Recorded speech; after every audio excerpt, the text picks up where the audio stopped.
The United Police States of America, written by David S. D'Amato.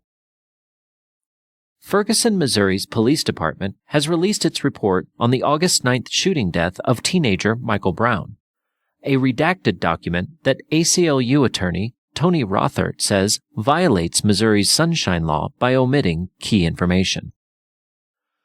Brown's death at the hands of a Ferguson police officer provoked impassioned demonstrations and debates on police brutality and the very nature of the policing in the United States, leading many observers to wonder if Americans are now living in a full-fledged police state.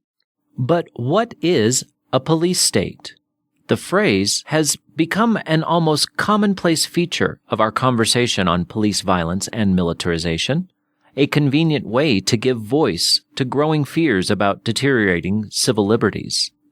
The history of this phrase offers insight into its contemporary usage, a way to analyze the current situation in the United States and decide whether, indeed, we Americans now live under a police state.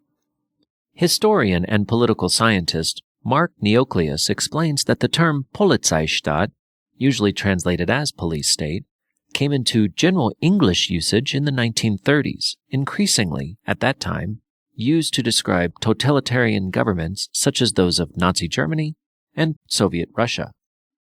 Still, Neocleous is quick to clarify that, notwithstanding this popular 20th century usage, it presents an historical problem to the extent that it suggests a certain inappropriate picture of the original police states. Those original police states were, rather than brutal, totalitarian regimes like Nazi Germany, early predecessors to the modern welfare state, or Wohlfahrtsstaat. Given these historical connections between the welfare state and the police state, we might revise our understanding beyond the 20th century definition, broadening the concept to include not only the most extreme and draconian 20th century tyrannies, but most, if not all, contemporary administrative states. Once we begin to understand these connections and the growth and development of the total state during the 19th and 20th centuries, phenomenon such as the murder of Michael Brown become easier to understand. Whether we call it the welfare state or the police state, the reality is that we live in an environment completely dominated by regimentation, coercive control over and regulation of almost every aspect of our lives.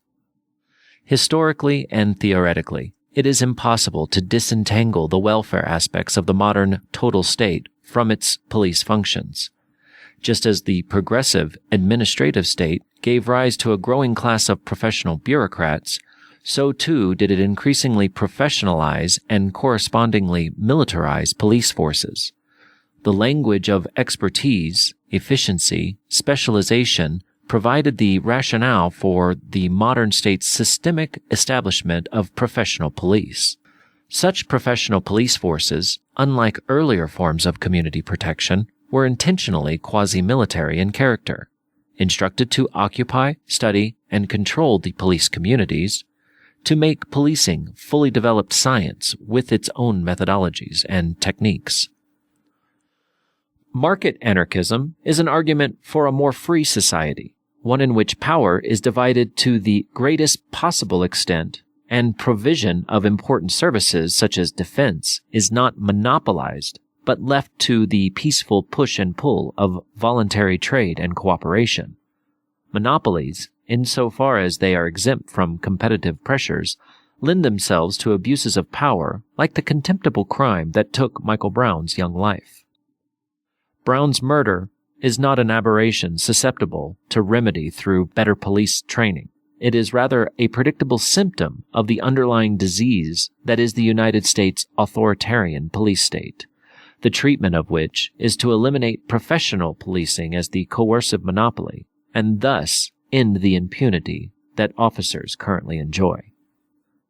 That was The United Police States of America by David S. D'Amato and read by Christopher King. For more commentaries, please visit c4ss.org.